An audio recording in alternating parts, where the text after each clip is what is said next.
పద్ధతిలో దాడి చేసి బీరు సీస పగలగొట్టి మరి గాయం చేయడం జరిగింది.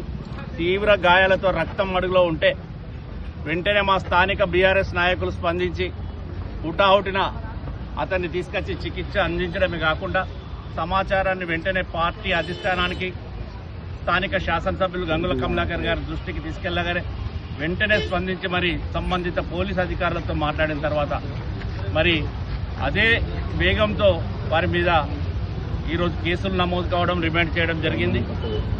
మరి పార్టీ కార్యకర్తలకు ఏదైనా జరిగిందంటే వెంటనే స్పందించి ఒక కుటుంబ సభ్యులుగా చూసుకునే ఒక గొప్ప పార్టీ మా బీఆర్ఎస్ పార్టీ. అది పెద్దిగారి మరణంలో కూడా మనకు హార్ట్ అటాక్ వచ్చినప్పుడు కూడా ఆ విషయం చాలా స్పష్టంగా కనిపించింది.